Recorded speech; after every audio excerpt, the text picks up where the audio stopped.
chez SexOS, le podcast qui met à jour le système d'exploitation de votre vie intime. Je m'appelle Akosibé et si vous êtes ici, c'est qu'au fond, vous savez qu'on peut faire mieux que pas mal. On nous a appris à lire, à compter, à travailler, mais qui nous a vraiment appris à faire l'amour? Qui nous a expliqué comment décoder le corps de l'autre, comment oser demander ce qui nous fait vibrer? Ou comment transformer une simple habitude en une connexion électrique? Ici, on brise les tabous avec le sourire.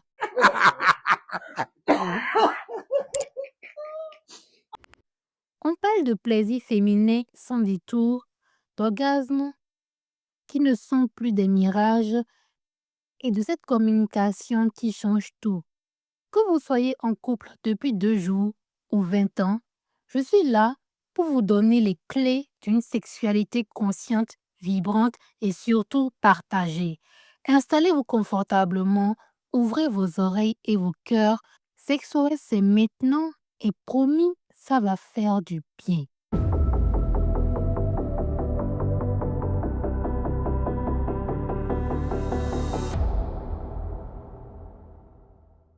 Bonjour ou bonsoir à tous et bienvenue pour ce tout nouvel épisode de SexOS. SexOS est un podcast où on parle de sexualité sans tabou et avec passion.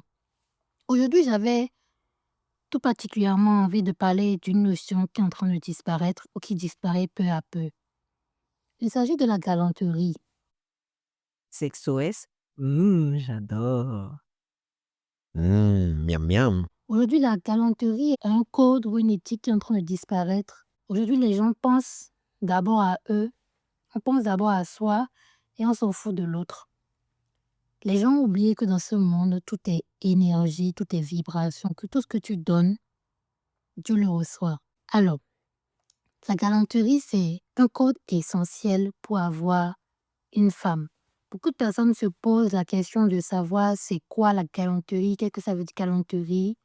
Eh bien, j'ai cherché la définition pour nous et je vais vous dire c'est quoi la galanterie.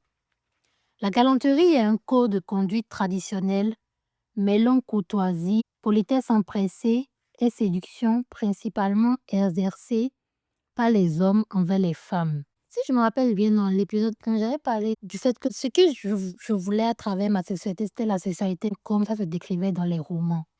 Mais bien avant ça, ce que je voulais, c'était un homme comme dans les romans. Vous voyez cet homme qui a l'argent, séducteur, qui regarde sa femme comme si c'était la première merveille du monde. Généralement, dans les romans, tu vois que c'est un homme milliardaire qui tombe sur une fille qui est pauvre, fauchée, qui est au bout de sa vie, qui se cherche. Elle va postuler pour un emploi et puis il se fait qu'elle travaille dans la maison de cet homme. Ou peut-être que dans d'autres histoires, c'est une femme qui est perdue au plein milieu de la forêt et puis elle se trouve dans le manoir d'un homme. Ou elle arrive dans un village où elle ne connaît personne. Elle habite dans une maison et puis tout le monde parle de cet homme-là, un homme qui est riche, un homme qui vient à peine de quitter sa femme, un homme qui a perdu peut-être sa femme dans un accident et qui se retrouve être seul. Tout le monde a soit peur de lui, soit tout le monde l'apprécie, ou ça c'est l'homme dont tout le monde parle.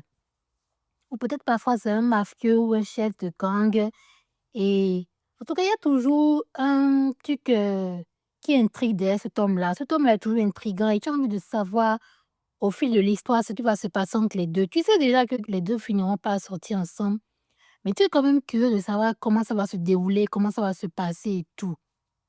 Il y a plein d'histoires comme ça. Généralement, nous les femmes, qu'est-ce qu'on recherche quand on voit un homme ou qu'est-ce qu'on aime? Comment on aime quand un homme nous traite? Vous allez remarquer que généralement, les films qui marche le plus, c'est les films où l'homme est à l'écoute de la femme. L'homme sait traiter la femme, l'homme est courtois, même si c'est un mafieux, même si c'est un détective, un homme qui tue les gens. Tu vas voir que quand il se retrouve avec la femme qu'il dit aimer, c'est comme si il se sentait perdu. Comme si cette femme-là était sa fin. C'est elle sa fin, c'est son début, c'est sa fin. Il n'a jamais ressenti un truc pareil. L'homme que tu vas voir puissant, qui tue les gens, qui est fort. Tu vois que devant la femme qu'il aime, il se retrouve comme perdu, comme s'il n'avait plus de force. Lui-même, ça l'étonne, il se dit, mais attends, pourquoi cette femme-là me fait tant d'effets? Qu'est-ce qu'elle a pour me faire autant d'effets? Il se commence par se poser beaucoup de questions. Tu vas voir un lion qui, devant une femme, devient comme un ver de terre. Et c'est ça que les femmes aiment. La façon dont cet homme-là va commencer à traiter cette femme. Il va lui offrir des bijoux, des diamants, juste pour mettre cette femme en valeur. D'autres vont acheter des robes. Lui, il va faire attention à ce que la femme aime. Il va lui dire, retrouve-moi à tel café, je t'attends. Quand elle va vouloir manger telle chose, il va lui commander la chose. Mais quand tel vin, telle sélection de vin va venir, il va dire, ce vin est bon pour elle, tout et tout. Tu as remarqué que dans les films comme James Bond, avec l'acteur Daniel Craig, Mission Impossible, avec l'acteur Tom Cruise, même le film Equalizer, avec l'acteur Denzel Washington, et même ce film-là, Fifty Shades of Grey, qui a parlé en son temps, ou en français 50 nuances de Grey, un homme d'affaires fortuné, milliardaire, riche, tombe sur une femme, Anastasia, qui, elle se cherche encore, elle vient à peine de finir les études. Ils ont un écart d'âge pas tellement grand, mais lui, il est déjà bien bâti, il a déjà sa fortune. Elle, c'est maintenant qu'elle est dans le monde du travail et tout. Elle se cherche, n'a pas d'argent, ses parents sont d'une famille modeste. Et tu vois elle tombe sur cet homme-là qui est milliardaire et qui tombe amoureux d'elle, qui aime sa façon d'être, qui aime ses lèvres, qui aime sa forme. Et lui aussi, se sont perdus, se demande, mais qu'est-ce qui est en train de m'arriver avec cette femme? Tu as remarqué que cet homme-là sera content avec cette femme-là, qu'il va vouloir contrôler tout dans sa vie, qu'il va vouloir lui offrir des voyages, qu'il va vouloir être là pour elle. Quand elle l'appelle pour lui dire, ah, je suis dans telle situation, tu vas voir que cet homme-là, même s'il est dans une réunion d'affaires, qui sait qu'il va gagner des millions, il s'en fout. Parce qu'il sait que sa personne est en danger. Alors il va commencer par courir, aller vers elle pour la sauver, pour la mettre dans une situation où elle se sent mieux. Tu as remarqué que ces hommes-là ont cette galanterie-là. Donc, James Bond, c'est un homme qui aime les anciennes choses. Un homme qui a peut-être qui est dans la cinquantaine et qui aime les belles voitures, qui aime les belles montres. Un homme, un détective vraiment charmant, qui sait ouvrir la porte aux femmes, qui sait traiter une femme, qui sait parler à une femme. Tu vas remarquer que même quand la femme la plus difficile vient vers ce genre d'homme-là, elle est émerveillée par lui. Elle est émerveillée par sa manière de s'exprimer, par la manière dont il la traite, par la manière dont il la complimente, dont il la met à un pied d'estal. Comment il la valorise, comment il lui ouvre la porte, même dans l'hôtel, comment il va parler. Tout ça, c'est tout cela qui va charmer une femme. C'est tout ça qui va séduire une femme. La façon dont il va se comporter envers les autres, comment il va traiter les autres, comment il se comporte envers elle. Tu vas voir que quand les bandits vont venir pour l'attaquer, la première des choses qu'il va faire, c'est la protéger elle. Il va carrément vouloir la protéger, et se mettre devant elle pour la protéger face aux bandits. Prendre même les balles pour elle. Et c'est ça que les femmes aiment dans ces films-là. Voir un homme qui a tant de puissance. Et en même temps, quand il voit cette femme-là qu'il aime, il devient vraiment devant elle. Quand elle lui parle, il écoute. Pour ceux qui ont regardé même Nicky Larson avec Laura et Nicky, tu vas voir que dans le film, en grandissant, tu vas remarquer que Nicky est fou de Laura, que Nicky aime Laura, que c'est vrai, il joue au con, il joue à l'homme qui aime les femmes, mais comme Laura, surtout dans les épisodes où Laura est kidnappée, ou bien qu'elle est dans une situation de détresse, en même temps, Nicky devient sérieux. Même si c'est qu'il y a une femme qui passe par là, il ne regarde plus la femme là. Tant que ça, Laura n'a pas été sauvée, il ne va pas regarder une autre femme. C'est cette Laura qui est sa priorité. Il va tout faire pour vouloir la sauver. C'est là il a un charisme extraordinaire. C'est là que tu vas voir un équipe différent de ce que tu peux imaginer. Et on veut nous montrer à travers tout ça que tous ces hommes-là, d'une certaine façon, ont un point faible. C'est vrai qu'ils sont forts, qu'ils sont ci, qu'ils sont ça, mais tu as remarqué que c'est la femme-là qu'ils aiment, la femme de laquelle ils sont tombés amoureux, cette femme-là qu'il a vue et son cœur s'est mis à palpiter. C'est cette femme-là qui est non seulement son remède, mais aussi son danger. Parce que les mafieux savent que c'est cette femme-là qu'ils peuvent prendre pour la voir. Donc c'est cette femme-là en même temps qui est son danger et qui est son remède. tu vois? Et c'est ça, nous, généralement, les femmes qu'on aime quand on lit ces livres-là, quand on lit ces Harlequins-là.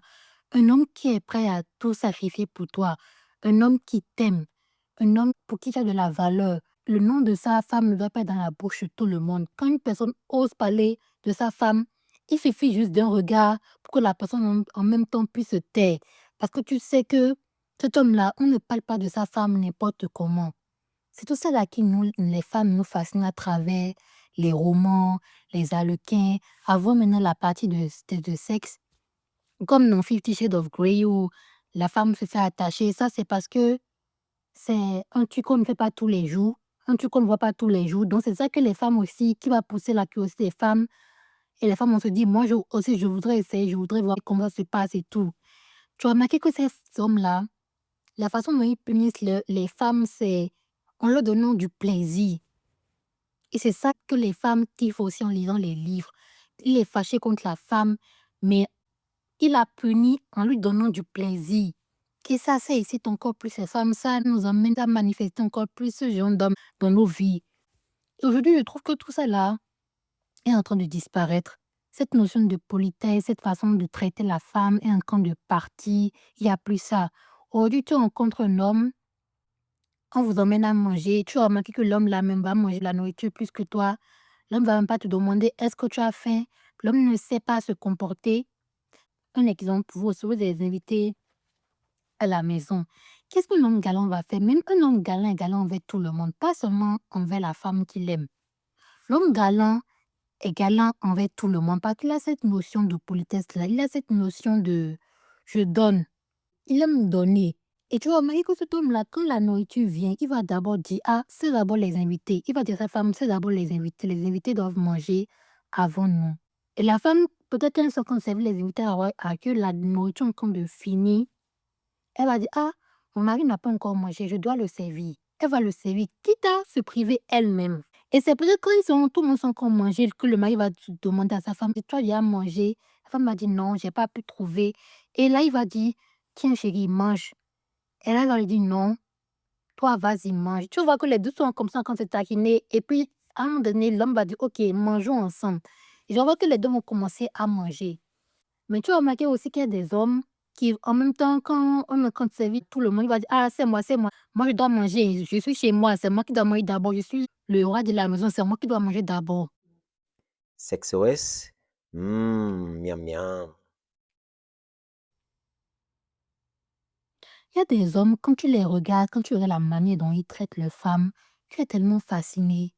Tu vas voir que les 2 n'ont rien en commun. Peut-être que soit, la femme est belle, mais l'homme, c'est pas l'homme le plus beau du monde. C'est pas un homme avec lequel peut-être toi tu te vois sortir ou c'est pas ton genre. Mais quand tu vas remarquer la façon dont cet homme-là est gentleman, la façon dont cet homme-là est galant, la façon dont cet homme-là traite sa femme, qu'il la met tellement en haut. Sa femme, c'est sa reine. Sa femme, c'est tout pour lui. Sa femme, c'est sa lumière. Sa femme, c'est son diamant. Personne ne touche à sa femme.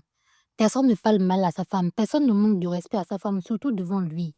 Si tu oses mal parler de sa femme devant lui, alors là, tu vas en payer le prix. Sa femme, c'est sa priorité. À travers tous ces films où on voit qu'il y a beaucoup d'argent aussi qui est mis en valeur, dans la vie réelle, c'est pas forcément ça que tu vas trouver. Dans la vie réelle, tu vas peut-être trouver un couple où ils sont modestes, ils n'ont pas beaucoup d'argent, ils ne sont pas riches. Mais l'homme, avant de partir au boulot, il va se réveiller, il va peut-être balayer la maison, il va peut-être faire un geste qui fait que sa femme va se dire: «J'ai choisi la bonne personne». Il va peut-être faire le petit déjeuner à sa femme, lui mettre une fleur sur la table avant de partir ou lui laisser une lettre pour lui dire: «Voilà, passe une bonne journée, je t'aime, merci de m'avoir choisi». Ou peut-être en rentrant, il va lui acheter le fruit qu'elle aime, le parfum, l'eau de cologne peut-être qu'elle aime. Ou peut-être qu'elle lui avait demandé quelque chose depuis longtemps, il n'avait pas encore l'argent pour lui offrir. Et après, quand il trouve l'argent, il lui achète ça. Ou bien, peut-être qu'elle aime une fleur. Et il va planter cette fleur-là devant la fenêtre de sa chambre pour que chaque fois qu'elle se réveille, elle puisse voir cette fleur-là et être heureuse. Il y a les gestes comme ça qui comptent. Ce n'est pas juste mettre l'argent devant. Parce que généralement, même les hommes qui mettent l'argent devant ne savent pas traiter les femmes. Ils vont prioriser l'argent, ils ne vont pas traiter le rapport humain. Une femme a besoin de se sentir choyée. Je ne dis pas que l'argent n'est pas important, l'argent est important. Mais bien avant l'argent, comment est-ce que la femme se sent avec toi? Comment est-ce que tu lui parles? Comment est-ce que tu l'écoutes? C'est ça qu'une femme va regarder. Comment est-ce que tu es galant envers elle? Est-ce que tu lui fais ses lacets? Comme tu remarques qu'elle est en train de marcher et qu'il y a un lacet qui manque, tu l'arrêtes, tu lui dis: «Ah chérie, viens, je te fais tes lacets». Tu t'abaisses pour lui faire ses lacets. Tu n'as même pas besoin de lui dire ça. Juste le fait de l'arrêter et d'attacher ses lacets, faut lui faire quelque chose parce qu'elle va se dire: «Ah, je compte pour lui». Peut-être qu'elle est en train de jouer, elle est quelque part où tu vois que: «Ah, si tu fais ça, peut-être tu vas tomber». Elle continue de le faire juste pour t'embêter. Et quand tu vois en même temps qu'elle veut tomber, tu cours pour la rattraper. Il y a des choses comme ça qui touchent les femmes. Tu cours pour la rattraper et tu lui demandes: «Ah, est-ce que je t'ai fait mal?» Tu ne la remets même pas, tu ne lui dis pas: «Je t'avais dit, je t'avais prévenu». Non. Juste le fait que tu t'intéresses à sa personne, qu'elle voit qu'elle compte pour toi, qu'elle compte à tes yeux. Peut-être que tu sais qu'elle n'a pas mangé ou qu'elle a faim ou qu'elle est malade. Et que tu lui ramènes, tu l'appelles, elle lui dit: «Ah, je n'ai pas mangé aujourd'hui» ou bien «J'ai faim, je n'ai pas d'argent». Et en même temps, tu cours, tu lui dis: «Ah, j'arrive». Juste cette phrase-là, nous les femmes, on aime entendre ça: «J'arrive». Ou peut-être quand elle sait que ou peut-être tu es occupé, ou tu lui envoies un cadeau. Tu vois, tu sais qu'elle ne se sent pas bien, tu lui envoies un cadeau à son bureau, à la maison. Ça va la toucher parce qu'elle sait que tu as pensé à elle. Elle sait qu'elle est dans ton cœur. Parfois, non, tu vas remarquer que 2 personnes n'ont rien à faire ensemble. Prenons un homme et une femme. Les 2 n'ont rien à faire ensemble. On ira un peu du côté spirituel. Parfois même, l'homme ou la femme qui n'est pas fait pour toi finit par être l'homme ou la femme de ta vie. Juste parce que cette femme ou cet homme te met à la place de roi ou de reine. Cette personne sait traiter l'être humain. Oui, parfois tu vas remarquer qu'il y a des gens qui n'ont rien à faire ensemble. Que peut-être que quand tu vas consulter ou quand tu vas aller voir une personne qui a le don de la vision ou toi-même peut-être quand tu dors, tu vas rêver peut-être de cet homme-là ou de cette femme-là et puis tu vas voir que on va te dire: «Bon, vous pouvez vous mettre ensemble, il n'y aura pas de problème». Mais vous allez peut-être rencontrer beaucoup de difficultés, peut-être parce que vous n'étiez pas destinés à être faits pour être ensemble. Mais la vie vous a réunis parce que vous avez vécu des situations semblables. La vie vous a poussé à vous retrouver parce que vous avez vécu des choses qui ont fait que vous avez fini par vous rencontrer. Vous vous rencontrez et puis vous finissez par cheminer ensemble. Tu te rends compte que cet homme-là sait traiter la femme. Tu te rends compte que cette femme-là sait traiter l'homme. Cette femme-là sait te parler. Cette femme-là te respecte. Elle sait te donner de la valeur. Avec elle, tu te sens bien. Avec elle, tu as la paix du cœur. Avec elle, tu es heureux. Avec lui, tu es heureux. C'est inexplicable au fait. Juste tu te sens heureux, tu te sens bien. Tu n'arrives pas à expliquer ce sentiment-là toi-même. Au début même, peut-être tu n'aimais pas la personne. Cette personne-là n'était pas forcément ton genre. Tu te disais non, moi jamais je ne vais jamais sortir avec cette personne-là. Je ne vois pas sortir avec cette personne-là. Mais juste parce que cette personne-là te traite bien, vous finissez par cheminer ensemble et tu finis par te rendre compte que c'est avec cette personne-là que tu veux être. Et vous finissez par être ensemble. Au début, peut-être vous allez rencontrer beaucoup de difficultés, peut-être parce que vous n'êtes pas fait pour être ensemble. Mais vos ancêtres ou vos guides vont finir par voir que, ah, ils ont quand même beaucoup souffert. Et les deux s'aiment beaucoup. Peut-être qu'au début, vous allez vivre dans une pauvreté extrême. Je ne dis pas que tous les couples qui vivent des difficultés, ça veut forcément dire qu'ils ne sont pas faits pour être ensemble. Ça peut arriver comme ça, ou vous 2, vous n'êtes pas faits pour être ensemble. Ce n'était pas dans votre contrat d'âme et puis vous finissez par vous mettre ensemble et au début, vous allez vivre des situations de difficultés extrêmes, la pauvreté extrême, mais vous tenez bon. Vous vous aimez toujours, vous priorisez l'amour, vous vous accordez.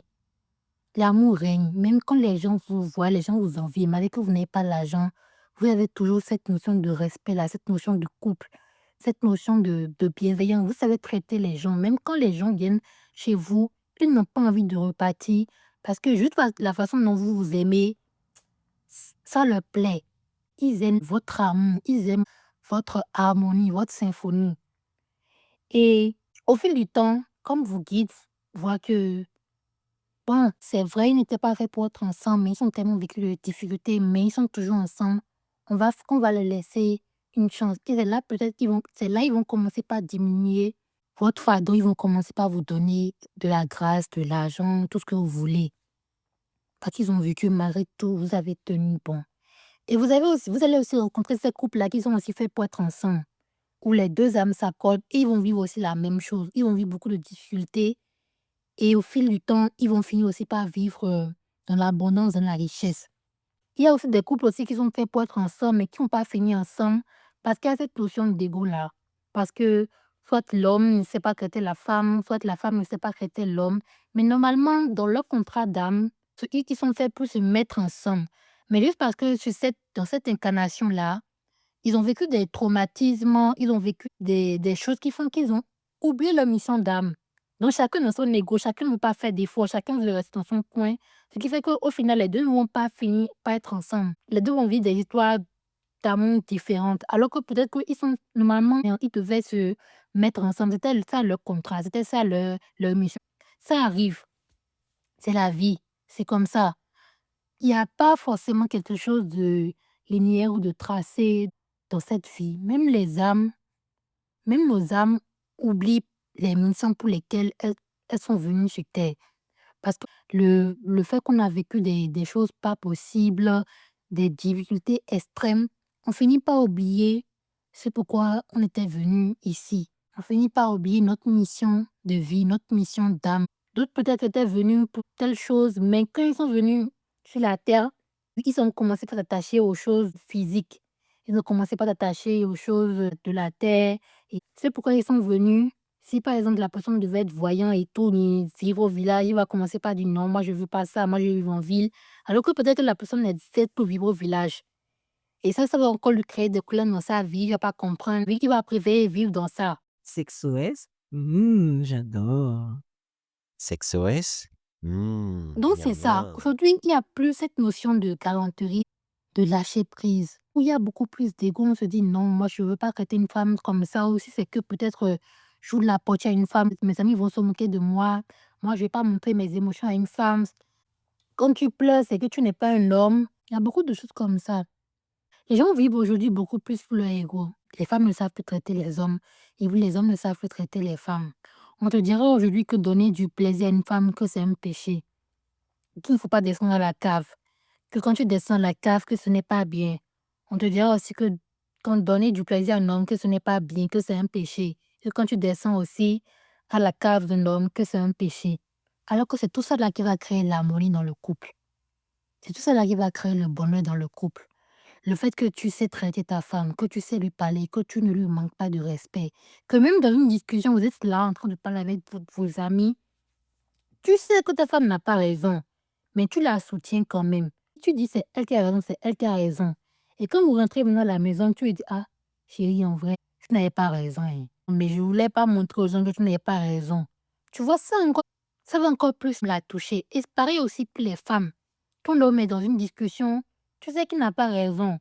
Ou peut-être il veut commencer la bagarre. Juste regarde, tu le regardes d'une façon, et puis tu lui dis non, ne fais pas. Et puis il va s'adoucir, il va dire non, je ne fais pas. Tout ça, ça touche. Le fait que quand tu parles à ta femme, elle t'écoute. Le fait que quand tu parles à ton homme, il t'écoute. Le fait que vous vous regardez et puis vous vous accordez. Tu sais qu'elle n'a pas envie que tu fasses ça, tu ne le fais pas. Tu sais qu'il n'a pas envie que tu ne le fasses pas, tu ne le fais pas. Et c'est ça le respect. Et la prochaine fois aussi, quand lui aussi voudra faire des choses, il va se dire, ah, quand moi je lui parle, elle m'écoute. Et elle aussi, quand je lui parle, il m'écoute. Donc, je n'ai pas à le faire. Il y aura toute cette notion d'harmonie là entre vous deux parce que vous savez que vous pouvez vous écouter. Si l'autre ne veut pas de telle chose, on ne va pas le faire. Si l'autre veut, on le fait ensemble. Et les gens vont se dire, ah, mais comment les deux la font? Tu vois, ça va même intriguer les gens de votre harmonie. C'est juste parce que vous savez vous écouter, que l'homme est galant. L'homme écoute sa femme. Quand elle est fâchée, il va tout faire pour qu'elle soit heureuse. Il va lui demander pardon. Ah, pardonne-moi, je suis vraiment désolée. En fait, c'est un homme qui sait se rabaisser à sa femme. C'est cet homme-là qui sait demander pardon. Un homme qui sait se mettre à genoux et demander pardon à sa femme. Il n'a pas besoin de le faire devant tout le monde. Il n'a pas besoin de s'humilier devant tout le monde. Mais dans les quatre coins du mur, il demande pardon à sa femme. Ah, pardonne-moi, chérie, vraiment, pardonne-moi. Même si c'est que les deux même ont une grande différence d'âge, tu vois que cet homme-là va se rabaisser à sa femme. Il va dire, ah, chérie, voilà, tel problème. Qu'est-ce que je dois faire? Qu'est-ce que je peux faire? Qu'est-ce qu'on peut faire? Il va toujours vouloir prendre la considération et l'avis de sa femme parce qu'il se sent en paix avec elle, parce qu'il se sent heureux avec elle, parce qu'il se sent écouté avec elle, il se sent compris avec elle. Ces deux personnes-là ont su mettre leur ego de côté et ont su s'accorder. La galanterie, le lâcher prise, le bonheur de l'autre, prioriser le bonheur de l'autre. Ces trois notions essentielles-là mettent fin à l'ego. Si ton homme ou ta femme ne peut pas te dire les choses qui sont enfouies dans son âme, alors il faut te poser des questions. Parce qu'il y a beaucoup de couples comme ça où l'homme préfère aller parler dehors à son ami, la femme préfère parler dehors à son ami. Alors que vous voyez nus, vous dormez ensemble, vous avez des enfants ensemble, mais vous n'arrivez pas à vous parler, vous ne pouvez pas vous dire des choses. Si tu n'es pas le refuge de ta femme autonome, quand tout le monde te tourne le dos, quand tu ne sais plus où aller, et que tu réfléchis encore à là où tu dois aller, que tu ne veux même pas encore aller chez ta femme ou chez ton homme, pose-toi des questions. Ta femme ou ton homme doit être ton refuge. Elle doit être ta maison. Exactement. Ta femme ou ton homme, c'est ta maison. C'est là où tu te sens bien. C'est là où tu te sens en paix. C'est là où tu te sens toi. C'est là où ton enfant intérieur ressort. Le côté adulte et le côté enfant ressort. Parce que cette personne-là, elle sait respecter les deux. Elle ne te juge pas. Elle ne te critique pas. Elle t'écoute plutôt quand tu en as besoin. Quand tu viens vers elle, tu te sens écoutée, tu te sens comprise. Aujourd'hui, il y a des couples qui sont la risée de beaucoup de personnes. Tout le monde dit, vous n'allez aller nulle part. Peut-être parce qu'il y a une différence de religion, peut-être parce que l'homme est pauvre et la famille de la femme est un peu aisée, peut-être parce qu'il y a aussi une grande différence d'argent entre les deux. Et tout le monde commence pas à se moquer de, oh, toi, tu fais quoi avec lui? Oh, toi, tu fais quoi avec elle? Tu ne vois pas comment il est, tu vois pas comment il est. Peut-être que cet homme-là, lui, c'est un homme, un grand homme ou un homme qui vient d'une famille aisée. Et puis, sa femme, elle a peut-être des tatouages. Ou quand tu la vois, tu vas voir que c'est une femme, garçon manqué, tu vas penser que c'est une femme dévergondée et tout. Mais si cet homme-là te dit le bonheur que cette femme-là lui apporte, la paix que cette femme-là lui apporte, toi, tu la vois comme ça, tu vas penser que c'est une femme impolie, elle s'exprime mal. Mais au fond, cette femme-là est une femme douce. Elle est gentille. Quand il vient chez elle, elle est propre. Elle sait le servir. Elle sait l'écouter. Elle sait le valoriser. Et c'est là que lui se sent à l'aise. Mais quand toi, tu vas les voir, tu vas penser qu'ils n'ont rien à faire en commun. Alors que les deux s'accordent. Les deux s'aiment. Les deux ont trouvé un point en commun. Sur le côté physique, tu vas penser qu'ils n'ont rien à faire, à voir en commun. Mais sur le plan émotionnel, les deux s'accordent. Peut-être même qu'en vérité, l'homme, il aime les tatouages. Et toi, tu ne sais pas. Tu vas penser que c'est un homme sérieux et tout. Mais en vérité, c'est cette femme-là qu'il aime. C'est cette femme-là qu'il a choisi. C'est cette femme-là que son cœur a choisi. Et si je peux dire quelque chose aux gens, c'est que fais ce que tu as envie de faire. Aime la personne que tu as envie d'aimer. Les gens vont toujours te juger, les gens ont toujours quelque chose à dire dans ton histoire. Mais au final, c'est ton histoire-là que les gens vont finir par apprécier. Les gens vont finir par dire, ah, moi je croyais en eux, hein, alors que pas du tout, ils ne croyaient pas du tout en toi. Au final, ils vont finir par dire, ah, vous formez un beau couple, j'aime votre couple, mon couple préféré, mon couple goal, des phrases comme ça. Alors qu'au début, les personnes ne croyaient en vous.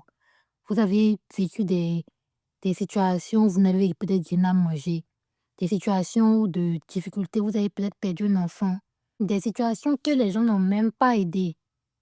Mais vous avez tenu bon, vous êtes aimé, vous êtes choisi. Les gens n'ont pas cru en votre histoire, mais aujourd'hui, votre histoire est l'exemple de tout le monde. Votre histoire est l'exemple de beaucoup de personnes. Et votre histoire va finir même par créer des jaloux. Parce que les gens voient que vous êtes heureux, que vous êtes bien ensemble. Votre histoire d'amour que les gens méprisaient, les gens critiquaient, vous va tellement finir par les éblouir qu'ils vont même finir même pas être jaloux de vous. Un couple, ça passe par beaucoup de difficultés. Ça passe par la venue d'un enfant. Ça passe par la perte d'un enfant. Ça passe par le changement d'hormones et la prise de poids chez la femme. Ça passe par un corps qui change chez les deux mêmes. Ça passe par la perte d'un parent. Comment vous allez vous soutenir? Un accident peut survenir, un accroissement ou une perte financière. Parfois, vous allez vous retrouver dans une difficulté absolue. Vous allez voir que tout le monde, personne ne pourra vous aider. Peu de personnes pourront vous aider et c'est là où vous allez voir vos vrais amis. Juste parce que la vie veut vous montrer qu'ils sont vos vrais amis. Sur qui vous pouvez compter quand vous aurez l'argent. Vous allez vous retrouver dans des difficultés accrues.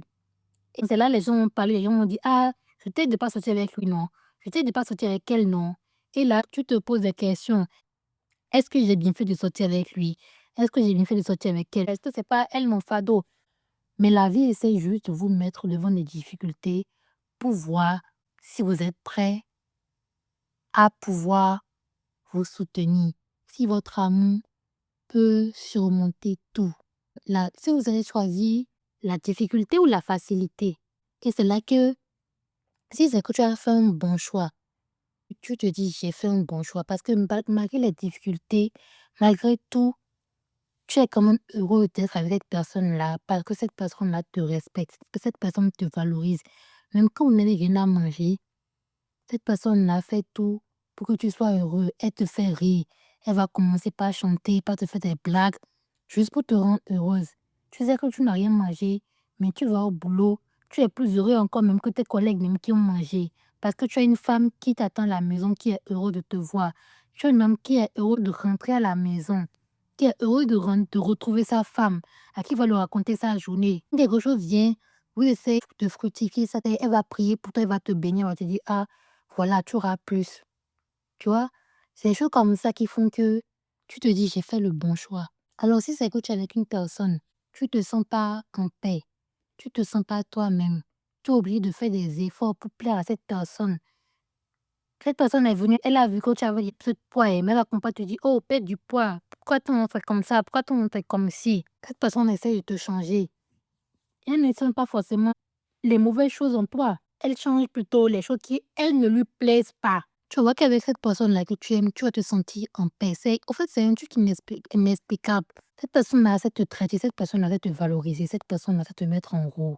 Cette personne-là aime tes défauts comme tes qualités. Et tu vas voir que quand une personne t'aime, elle va elle-même commencer à faire des changements dans sa vie. Elle-même va vouloir changer des choses dans sa vie parce qu'elle va voir que elle n'est pas alignée avec ça, avec toi.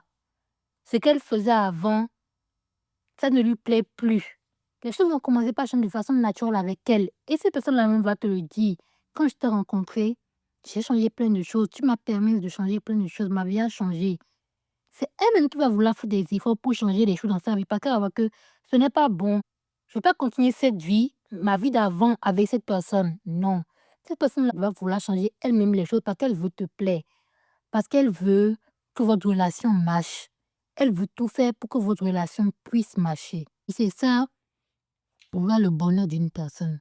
Si tu es avec une personne et que tu sens que ce n'est pas fluide, que ça ne coule pas comme l'eau de roche, que même malgré vos difficultés, que quand il y a des chamailleries et tout, que tu n'as pas envie de revoir cette personne-là, tu n'as pas envie que ça s'arrange, pose-toi des questions. Parce qu'il y a des signes là qu'on observe dès le début, mais on préfère fermer les yeux, on préfère se taire. Pose-toi des questions. Est-ce vraiment la bonne personne pour moi? Ce n'est pas à moi de répondre. C'est à toi-même de te répondre à cette question. Et voilà. Voilà vraiment ce que je voulais apporter à travers cet épisode-là. C'est vrai, j'ai parlé de... En même temps, j'ai parlé de galanterie, en même temps, j'ai parlé de spiritualité et tout. Mais c'est vraiment que toutes ces choses-là sont en train de disparaître.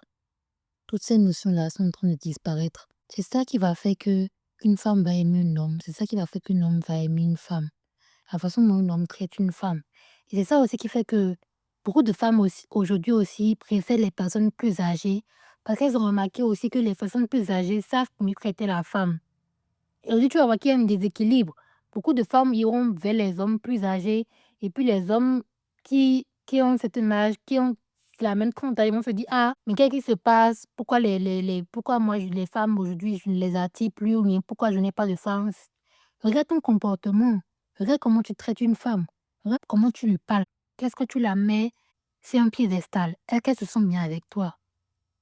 Il y a beaucoup d'hommes qui se plaignent aujourd'hui comme ça, oui, si, que ça.